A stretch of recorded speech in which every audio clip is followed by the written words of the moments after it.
Hello les amis, j'espère que vous êtes au taquet pour cette troisième et dernière malheureusement correction de physique. Voilà, c'est la dernière parce que pour moi c'est beaucoup de temps investi à vous faire ces vidéos de correction de physique et je peux pas tenir ce rythme toute l'année, surtout en troisième année de dentaire, c'est vraiment la course. Donc voilà, j'espère que ça vous plaira, j'espère que je pourrai vous apporter les réponses que vous avez besoin pour ces exercices et voilà. Je vous prends pas plus de temps et on y va pour cette dernière correction. Alors on y va pour l'exercice 1, grande roue. Dans une fête foraine, une grande roue tourne avec une vitesse angulaire constante, au bas de la trajectoire d'une nacelle. Donc là, il faut imaginer le scénario. Donc on a une grande roue, et puis on nous demande, enfin elle tourne dans un certain sens, d'accord? Et puis on a une nacelle en ce point-là, donc au bas de la trajectoire. Puis on nous demande, est-ce que la norme de la vitesse est plus élevée qu'au sommet? Donc là, il faut réfléchir avec la consigne. On nous dit que la vitesse angulaire, elle est constante. D'accord? Donc si la vitesse angulaire, elle est constante, la norme de la vitesse, donc la grandeur du vecteur vitesse, bah, sera la même chose qu'en haut, puisque la vitesse, on nous dit qu'elle est constante. Donc la norme de la vitesse est la même en bas que en haut. Donc la première, elle est fausse. Maintenant, l'accélération tangentielle est positive. Pour ça, il faut faire appel aux formules dans le formulaire directement. Vous avez l'accélération tangentielle, on vous dit que c'est égal à, donc la norme de l'accélération tangentielle, c'est égal à la différence de vitesse sur la différence de temps. D'accord? Est-ce qu'on a une différence de vitesse? Non, puisque la vitesse angulaire, elle est constante. Donc, si on n'a pas de différence de vitesse, on s'en fiche de la différence de temps, l'accélération tangentielle, elle sera égale à zéro. Donc, l'accélération tangentielle est positive? Non, parce que, on vient de le dire, elle est égale à zéro. Maintenant, l'accélération angulaire est nulle. Donc là, c'est la même chose. On se demande si il y a un changement de vitesse dans la roue. D'accord? Est-ce qu'elle change de vitesse au cours du temps? Bah là, non, puisqu'on nous dit vitesse, toujours vitesse angulaire constante. Donc l'accélération angulaire, elle est nulle. Forcément, puisqu'il n'y a pas de changement de vitesse, il n'y a pas d'accélération. Donc, elle est vraie, parce qu'elle est bien nulle. Et maintenant, D, la pesanteur G est dans le sens opposé à l'accélération centripète. Donc toujours pour la situation où la nacelle elle est en bas de la roue, bah là oui, parce que ce qu'on nous dit, c'est que l'accélération centripète, elle est toujours dirigée vers le centre du tournant. Ça, il faut l'apprendre par cœur. Elle est toujours, c'est très moche ce que je vous ai dessiné, pardon. Elle est toujours dans le sens, genre à l'intérieur de la courbe, d'accord? Et donc, en ce point-là, à l'intérieur de la courbe, ce sera dans la direction exacte opposée à la pesanteur G. Donc la D, elle est vraie aussi. Ok, alors maintenant c'est un exercice un petit peu plus long à faire, mais comme c'est un exercice de calcul, ça devrait pas prendre trop de temps. On va essayer de le faire rapidement avec des petites astuces. Donc on a une voiture de masse M, 1200 kg, qui prend un virage d'un rayon de 125 mètres. Si le coefficient de frottement statique entre les pneus et la route vaut 0,5, quelle est la vitesse maximale, Vmax, pour ne pas déraper dans un tel virage? Donc là, il faut trouver Vmax, d'accord? Donc, déjà, il faut se représenter un petit peu la situation. On a une voiture qui a une trajectoire circulaire comme ça, avec un rayon de 125 mètres sur sa trajectoire circulaire. On a évidemment une force centrifuge qui la pousse entre guillemets vers l'extérieur, même si c'est une force fictive, comme Kasparian vous l'a dit. Elle la pousse vers l'extérieur, mais en même temps il y a une force de frottement entre les pneus et la route qui retient la voiture sur sa trajectoire, d'accord? Mais au-delà d'une certaine vitesse, on imagine bien que la voiture, elle va déraper et elle va pas pouvoir rester sur cette même trajectoire, d'accord? C'est juste ça qu'il faut trouver. Donc, il faut déjà calculer la force de frottement. La force de frottement, ça c'est pas trop compliqué à calculer, il faut d'abord trouver n, donc c'est la normale de la voiture. La normale de la voiture, elle vaut 1200 fois 9,81, donc là on cherche une force, ce qui nous donne 11 772 newtons. Ok? Donc ça, c'est la norme. D'accord, donc on a déjà trouvé la norme. Maintenant, il faut trouver la force de frottement maximale. D'accord? Donc la force de frottement maximale, elle est donnée par la normale fois le coefficient de frottement. D'accord?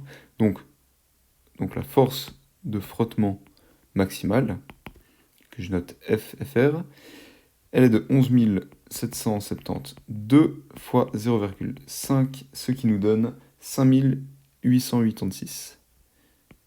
Pardon. Newton.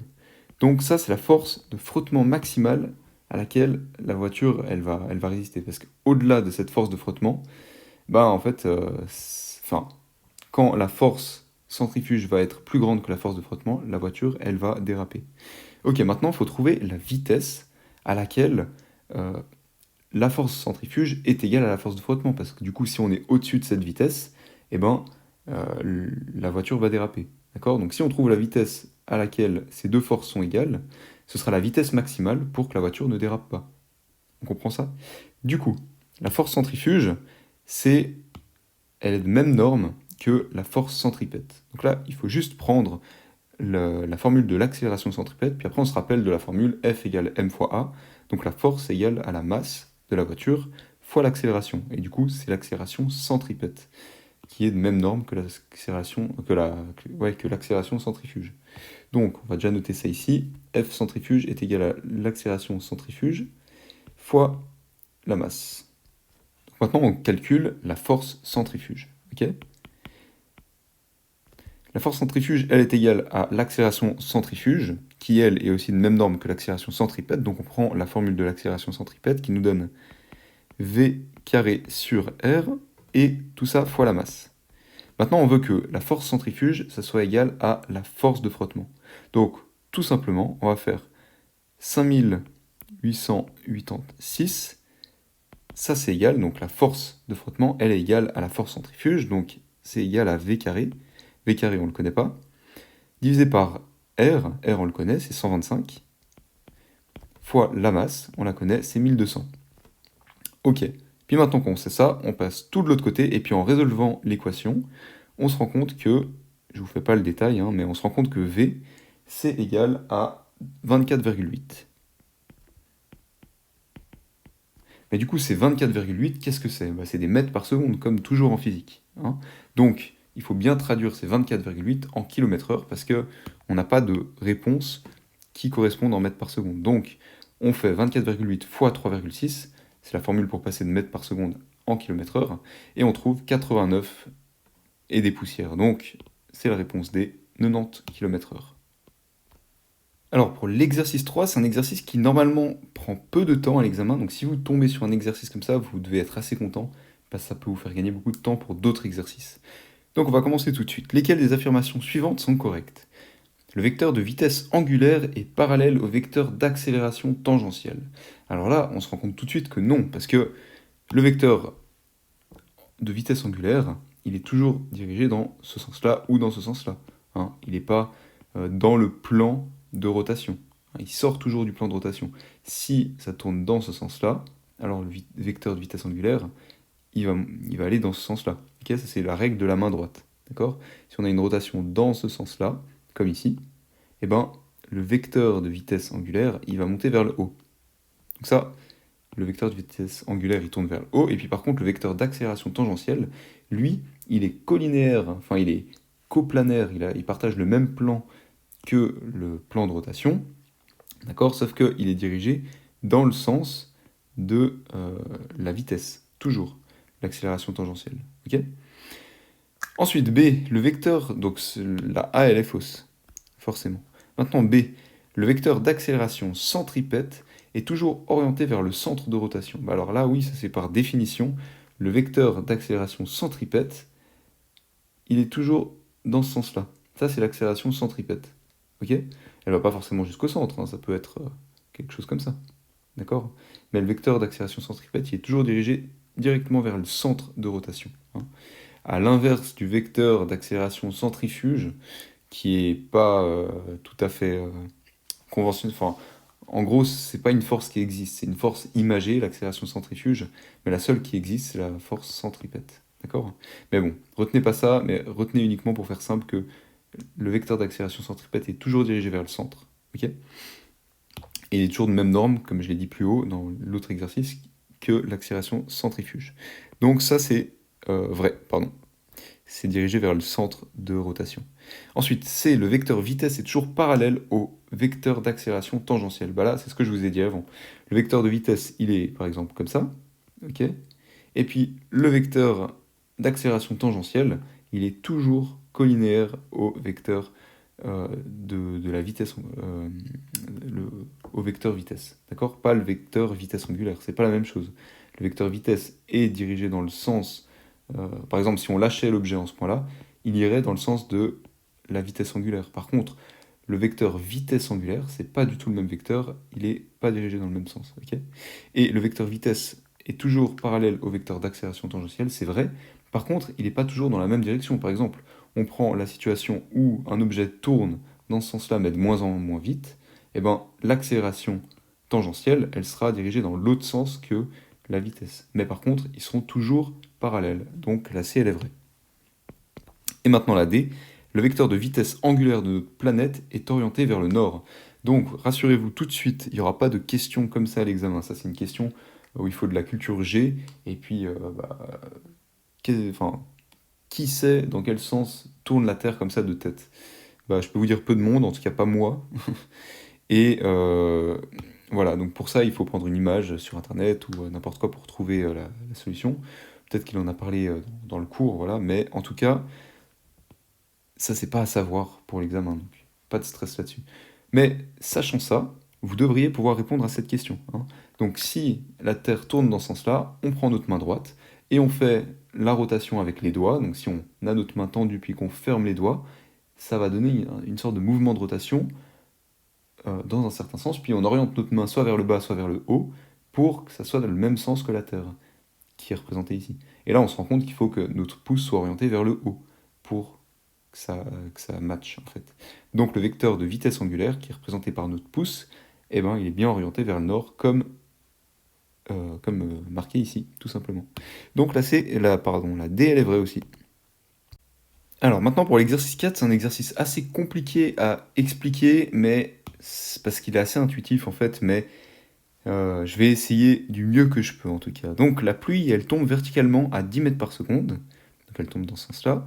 Donc selon le référentiel, c'est moins 10 mètres par seconde, d'accord? Euh, un tube est fixé sur un chariot se déplaçant horizontalement, donc c'est pas le même vecteur vitesse, à 20 mètres par seconde. On cherche l'angle θ que doit prendre le tube horizontal, enfin avec l'horizontale, pour que l'eau rentre dans le tube sans toucher les parois. D'accord. Donc là, on peut assez se rendre compte de la situation en dessinant un triangle rectangle. Je vous le fais. Voilà. Et ce triangle rectangle, il aurait comme mesure ici 10, ici 20. Là, on s'en fiche. Et puis, ici, ce serait l'angle θ. Ok? Voilà. Alors, pourquoi on peut faire ça? Parce que en un temps x, enfin, plutôt en une seconde, la pluie, elle va faire 10 mètres, ici. D'accord? Et puis, pendant qu'elle aura fait 10 mètres, là, elle aura fait 20... Enfin, le camion, pardon, aura fait 20 mètres. D'accord? Donc, on se rend compte que la goutte de pluie, petit à petit, elle va faire cette trajectoire-là. Plutôt dans l'autre sens, mais si on se place sur le référentiel du camion, elle fera cette trajectoire-là. D'accord? Et donc, c'est juste un calcul de trigonométrie, bête et méchant, mais il faut juste faire la tangente de θ, elle est égale à 10 sur 20, d'accord? Parce que la tangente, c'est opposé sur adjacent, et ça, 10 sur 20, ça nous donne 0,5, ok? Et du coup, la tangente moins 1 de... Donc tangente moins 1 et puis arctan, c'est la même chose, de 0,5, ça va nous donner du coup θ. Et si on le calcule, ça nous donne 26,6 degrés. D'accord? Et il faut bien faire attention que votre calculatrice, elle soit en degrés, hein, pas en radians. Parce qu'autrement, ça donne complètement un autre résultat. Donc voilà. Et puis, en fait, cet exercice peut être fait de manière très très rapide une fois qu'on a compris un petit peu la logique derrière cet exercice. Mais voilà, ce qui est compliqué, c'est d'arriver à comprendre comment on peut passer de ça à ça. C'est en se plaçant sur le référentiel du camion, typiquement. Et puis, la goutte de pluie, en fait, elle va faire cette trajectoire-là par rapport au camion. Elle va commencer plutôt à droite et petit à petit, elle va descendre. Et elle va se rapprocher du camion. Voilà. Donc, voilà. Essayez un peu de faire tourner ça dans vos têtes. Et voilà. Donc, c'est la réponse B. Alors, maintenant pour l'exercice 5. Donc, je vais pas vous lire la consigne parce qu'elle est assez longue. Mais en gros, on a une bouteille de 500 grammes, une autre bouteille de 500 grammes et une bouteille de 50 grammes. Enfin, un objet de 50 grammes. Donc, on a un plateau et on aimerait qu'il soit en équilibre sur un seul doigt. Pour répondre de manière intuitive à cet exercice, il y a une technique, hein. Cette technique, c'est, on imagine qu'on n'a pas le petit poids, d'accord? Donc, où est-ce qu'il faudrait placer notre doigt pour que le plateau reste droit si on néglige ce petit poids? Donc, on a ces deux bouteilles. Si on met notre doigt plutôt de ce côté, bah, on voit que le plateau va tomber de ce côté-là, et inversement. Donc, on voit bien qu'il faut placer notre doigt sur la ligne qui relie les centres de masse des deux bouteilles, donc cette ligne-là. Et puis si on place notre doigt plutôt de ce côté-là, ben on voit bien que le plateau il va tomber de ce côté-là. D'accord? Juste intuitivement, hein, il n'y a pas besoin de faire des calculs dans tous les sens. Donc on voit bien que il faut qu'on place aussi notre doigt sur une ligne comme ça pour pas qu'il tombe selon cet axe. Donc il faut qu'on place notre doigt à équidistance entre ces deux bouteilles. Mais maintenant si on rajoute un bandage de 50 grammes, eh ben, il faut qu'on déplace notre doigt, parce que on voit bien que si on place notre doigt par exemple en D, eh ben, le plateau, il va avoir tendance à tomber de ce côté-là.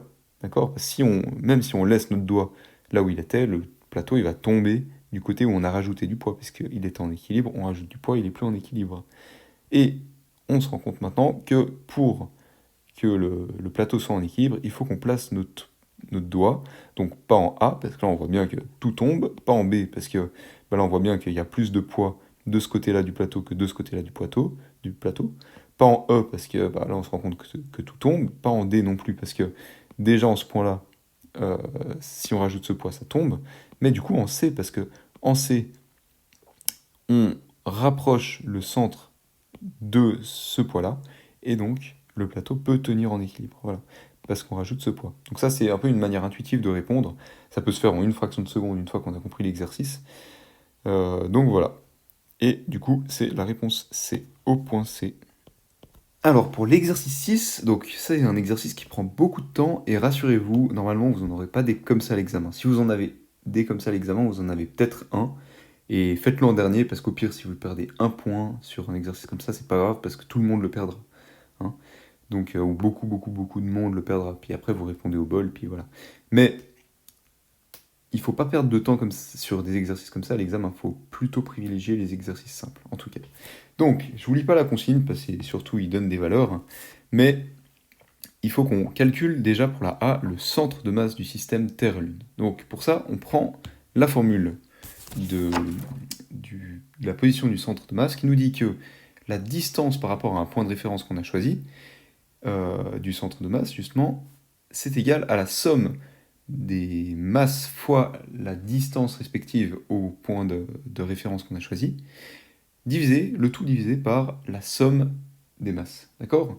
Donc, on prend pour point de référence le centre de la Terre. Parce que si vous prenez un autre point de référence, les calculs vont être démentiels. Vous allez perdre encore plus de temps que nécessaire. Donc, on nous demande par rapport au centre de la Terre, donc on prend le point de référence qui est le centre de la Terre. Donc, ça nous dit que S, qui est la distance par rapport au point de référence qu'on a choisi, c'est égal à... Donc, tac, c'est égal à la masse de la Terre fois la distance entre le centre, entre le centre de masse de la Terre et le point de référence qu'on a choisi. Or, c'est le même point, parce que le centre de la Terre, c'est le point qu'on a choisi, puis c'est aussi le centre de masse de la Terre. Donc, S, c'est égal à la masse fois 0, puisqu'il n'y a pas de distance, donc 0. Okay, donc, ça, notre premier truc, c'est 0, plus la distance entre la Lune et puis le point de référence qu'on a choisi, donc 384 400 km, puis là, on laisse en kilomètres, parce que ici, on nous demande des kilomètres. Donc, on va tout laisser en kilomètres, ce sera plus simple. Donc, 384 400 km fois la masse de la Lune, qui est de 7 fois 10 puissance 22 kg. Ok? Et tout ça divisé par la somme des masses. Donc, divisé par 6 fois 10 puissance 24, plus 7 fois 10 puissance 22. Ok? Et maintenant, si on calcule tout ça, on trouve 4432 km. Et dans la A, on n'a pas 4432 km, par contre, on nous dit environ 4400 km. Puis, c'est vrai que 4432, c'est environ 4400 km si on arrondit. Donc, la A, elle est juste. D'accord? Par rapport au centre de la Terre. Voilà. On a bien pris le bon point de référence. Ça peut faire gagner du temps, en fait, déjà. Ensuite, la B. La pesanteur G sur la Lune, sur la surface de la Lune, vaut 1,6 newton par kilo. Là, il faut utiliser la formule de la force gravitationnelle, d'accord? Donc, on n'a que Fg sur la Lune, donc L, c'est égal à grand G, qui est donné dans la consigne, fois la masse de la Lune, ok, fois la masse d'un objet qu'on choisit. Donc nous, on veut pour 1 kg, parce qu'ici c'est divisé par kilo. Donc c'est-à-dire que si la B elle est vraie, c'est-à-dire que chaque objet de 1 kg va subir une force de 1,6 N vers le bas. Donc on prend par exemple un objet de 1 kg. Donc ce petit m, ce sera 1 kg, divisé par, pardon, le rayon au carré. D'accord? Et maintenant, si on remplace tout ça par le G ici, je ne vais pas le faire parce que c'est très long et le but c'est d'être concis, mais si on remplace tout ça par grand G fois la masse de la Lune fois la masse d'un kilo qu'on a choisi arbitrairement parce qu'ici on nous parle de newton par kilo et pas de newton pour 2 kilos, d'accord? Et bien ici on prend 1 kilo, et puis le rayon au carré, c'est le rayon de la Lune qui est donné ici, hein, et lui il faut bien l'exprimer en mètres pour que ça soit juste, d'accord? Et si on calcule tout ça, on trouve bien 1,6, pardon, tac, 1,6 newton par kilo. Voilà, ça c'est la valeur de G. Puis maintenant vous pouvez aussi vous poser la question que G, on l'exprime toujours en mètres par seconde au carré. Et puis est-ce que G, ça peut être des newtons par kilo? Bah oui, parce que en fait des mètres par seconde au carré, c'est égal à des newtons par kilo. Et ça, il faut l'apprendre par cœur, et voilà. Mais vous pouvez aussi trouver ça par la formule F égale m fois A. D'accord? Parce qu'une force c'est en newton, et la masse, enfin c'est égal à la masse fois l'accélération, donc des newtons, sont égales à des kilos fois des mètres par seconde au carré. Donc si on retransverse tout ça, on voit bien que des newtons par kilo, c'est égal à des mètres par seconde au carré. Ok? Donc la B, on se rend compte qu'elle est juste aussi. Maintenant la C, la force gravitationnelle exercée par la Terre sur la Lune est environ 85 fois plus forte que celle exercée par la Lune sur la Terre. Donc si on a notre système comme ça avec la Terre et puis la Lune, si cette force-là est 85 fois plus grande que la petite force ici, ben on se rend bien compte que, enfin pardon, l'inverse, bref, vous avez compris, ben on se rend bien compte qu'il y en a une des deux qui va partir en direction de l'autre, d'accord? La Lune, elle va partir dans cette direction plus vite que la Terre dans cette direction. En fait, pour que le système soit à l'équilibre, il faut que les deux forces soient égales. Parce qu'autrement, il y a un déplacement et ça va pas en fait. C'est ça, il faut le garder en tête, c'est un truc que vous devez apprendre par cœur. Dans un système où il y a un système planétaire par exemple, les forces gravitationnelles entre les deux astres, entre les deux astres pour se faire simple, sont égales et de direction opposée. Donc la C elle est fausse. D'accord? Et maintenant la D, si on néglige l'influence des autres astres, l'accélération de la Lune est environ 85 fois plus importante que celle de la Terre. Et alors là, maintenant, l'accélération, c'est peut-être possible, parce que on nous dit que les forces sont égales, donc la force de gravitation de la Terre, je sais pas comment je vais le marquer, est égale à la force de gravitation de la Lune. Si ces deux trucs sont égales, on a que la masse de la Terre fois l'accélération de la Terre, c'est égal à la masse de la Lune fois l'accélération que subit la Lune, voilà. Et donc du coup, on se rend compte que si les masses ne sont pas égales, eh ben, les accélérations non plus ne sont pas égales. Et en fait, on se rend compte dans les masses que la masse de la Terre, elle est 86 fois plus grande que la masse de la Lune. Donc si ça, c'est 86 fois plus grand que ça, alors ça doit être 86 fois plus grand que ça. D'accord? Et c'est ainsi qu'on se retrouve avec l'accélération de la Lune qui est 86 fois plus importante que celle de la Terre. Voilà, donc la D, elle est juste. Alors maintenant pour l'exercice 8, malheureusement c'est un exercice qui je trouve, enfin, sans vouloir pointer personne du doigt, je trouve qui est très mal expliqué. C'est la première fois que je le vois, donc à mon avis il va être reformulé pour l'année prochaine. Parce que mis comme ça me semble... ouais, il y a des choses qui sont sujettes à interprétation de tous les côtés. Enfin alors, je me suis un peu torturé l'esprit dessus et honnêtement, j'ai pas de réponse à vous donner sur la A, la B et la C. Par contre la D je peux vous expliquer quand même. Donc, vous inquiétez pas, vous n'aurez pas d'exercices qui sont fourbes comme ça à l'examen. Ils sont tous assez clairs à l'examen parce qu'ils ne peuvent pas se permettre d'avoir des exercices fourbes qui sont pas clairs. Parce que tout simplement, vous pouvez après dire bah, ça c'était pas clair, donc je mérite de passer l'année même si je suis à un point. Puis ça, ils peuvent pas se permettre d'avoir 10 personnes qui sont à un point puis qui passent en plus l'année. Donc eux, ils doivent avoir un maximum de, de questions claires. Et une question comme ça, enfin, je suis désolé, je la vois difficilement tomber à l'examen. On va essayer de la prendre quand même ensemble pour répondre à la D. Donc nous trouvons pardon, dans une roue de rayon 1 km dans l'espace qui tourne sur elle-même. Nous voulons qu'un objet initialement au repos par rapport à la roue tombe avec la même accélération dans le référentiel du point A qui appartient à la roue que sur Terre, s'il est lâché. Déjà là aussi, la phrase un peu à rallonge, qu'on a du mal à comprendre le sens. On peut affirmer que, donc, la A, la norme de la vitesse de rotation de la roue doit être uniformément accélérée. Bah, pour moi, c'est très sujet à interprétation, parce que uniformément accéléré, ça peut avoir une accélération de 0. Est-ce que c'est uniformément accéléré quand ça a une accélération de 0? Bah, c'est uniforme, parce qu'il n'y a pas d'accélération, mais maintenant, c'est pas accéléré. Donc ça peut être vraiment sujet à interprétation, ce qui fait qu'on peut répondre vrai ou faux à celle-là, parce que, en effet, il n'y a pas besoin qu'il y ait forcément une accélération. Enfin, il peut y avoir une accélération de 0 et l'objet il subira une force euh, vers le point A. Donc, je vous dis ce qu'il en est. Maintenant, je ne sais pas quoi répondre à cette A. Eux, ils disent que c'est faux, mais ça dépend vraiment de comment on interprète cette partie de la réponse. Donc, voilà. Bon, eux, ils disent qu'elle est fausse. Bon, soit. Maintenant, la B, la norme de la vitesse tangentielle de la roue doit être de 100 mètres par seconde.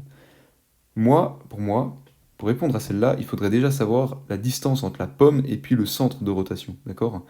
Euh, Ça se trouve, il n'y a pas besoin, mais moi, j'ai tourné ça dans tous les sens dans ma tête, et pour moi, il y a besoin de savoir la distance entre la pomme et le centre de rotation. Ce qui fait que, bah, pour ça, je peux pas y répondre. Eux, ils disent que la B est vraie, et puis la C est fausse. Mais bon, voilà, ça, faudra vraiment demander à Casparian plus en détail lors de la correction. Parce que moi, en tant que tel, j'ai vraiment du mal à répondre à, à ces deux propositions de réponse. Puis la D, l'accélération de l'objet pointe du centre vers l'extérieur de la roue, bah là, oui, là, on peut y répondre, parce que si l'objet n'est pas au centre de rotation de la roue, qui est par exemple ici, et puis que l'ensemble tourne, bah, l'objet, et puis que la personne qui tient l'objet tourne aussi avec la roue, bah, l'objet, lui, il subit une force fictive, la force centrifuge, qui va en direction du point A. Donc l'accélération de l'objet pointe du centre vers l'extérieur de la roue, donc pointe par exemple de la pomme vers l'extérieur de la roue, c'est un vecteur, accélération, qui peut très bien se mettre du centre vers l'extérieur de la roue, d'accord? Donc la D, elle est vraie, ouais. Mais voilà, encore une fois, vous n'aurez pas de questions aussi fourbes à l'examen, et je suis désolé de ne pas pouvoir vous expliquer la A, la B et la C, mais pour moi, il manque des informations cruciales, et puis voilà, puis surtout des explications claires, parce que pour moi, il est, il est vraiment faux cet exercice. Donc demandez un peu plus de précision à Casparian. Et finalement maintenant pour l'exercice 9, le vélo ci-dessous qui avait une vitesse positive constante en direction de x, donc c'est-à-dire que le vélo va dans ce sens-là, se met à freiner. Le repère est orthonormé. On peut affirmer que. Donc déjà si le repère est orthonormé, on a x ici, z ici. Là on prend la règle de la main droite, donc le pouce sur x, le majeur sur z, et on se rend compte que l'index qui représente y est en direction de l'arrière du plan. Donc c'est-à-dire que y va partir comme ça, là-bas derrière. D'accord? Enfin, derrière le vélo, du coup. Ça, c'est l'axe Y. Ok? Donc, avec ça, on peut affirmer que la vitesse angulaire au sommet de la roue avant pointe en direction plus x et au bas de la roue en direction moins x. Déjà, ça fait tilt parce que bah, la vitesse angulaire de la roue avant, euh, c'est... On ne peut pas parler de vitesse angulaire au sommet de la roue et en bas de la roue. On parle de la vitesse angulaire de la roue elle-même, parce que c'est la roue elle-même qui est en rotation, et puis pas le point supérieur, donc le sommet, et pas le bas de la roue. Eux, ils n'ont pas de vitesse angulaire, parce qu'eux-mêmes ne sont pas en rotation. Les objets en rotation, c'est la roue. Donc déjà, elle est fausse. Puis on peut essayer de regarder dans quel sens va pointer le vecteur vitesse angulaire de la roue avant, par exemple. Donc si le vélo il avance comme ça, on se rend compte que cette roue-là, elle doit tourner dans ce sens-là. D'accord? Parce que si le vélo il avance comme ça, on se rend compte que bah, ce point-là, autant T0 il est là, autant T1 il sera ici. D'accord? Parce qu'il va aller ce point-là, il sera ici, bientôt, d'accord?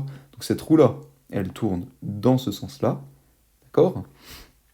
Et maintenant, si elle tourne dans ce sens-là, on prend sa main droite, et puis on fait la règle de la main droite, donc on ferme les doigts, pour moi c'est le plus simple en tout cas, et on se rend compte, en faisant la règle de la main droite, que le vecteur vitesse angulaire, il pointe dans la direction y, d'accord? Donc, la vitesse angulaire de la roue pointe en direction plus x, ça c'est faux. Donc déjà, elle est fausse. Ok, la A, on avait dit qu'elle était fausse aussi. Maintenant, la C, la vitesse angulaire de la roue pointe en direction plus y, ça c'est juste. Et l'accélération angulaire pointe en direction moins y, ça c'est juste aussi, parce que si le vélo il se met à freiner, c'est-à-dire que la vitesse elle va diminuer. Pour que la vitesse elle diminue, il faut que le vecteur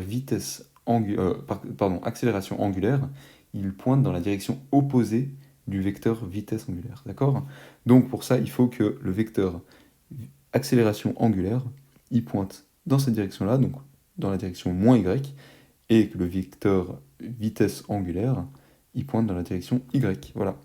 Donc la C elle est juste, et puis maintenant la D elle est fausse aussi, parce que la vitesse angulaire de la roue pointe en direction plus Z, c'est faux, et l'accélération angulaire pointe en direction moins Z, c'est aussi faux, on vient de le voir. Donc voilà. Voilà, j'espère que cette dernière correction de physique vous aura aidé un maximum, j'espère qu'elle vous aura apporté plein de petits éléments de réponse que vous n'aviez pas forcément, voilà.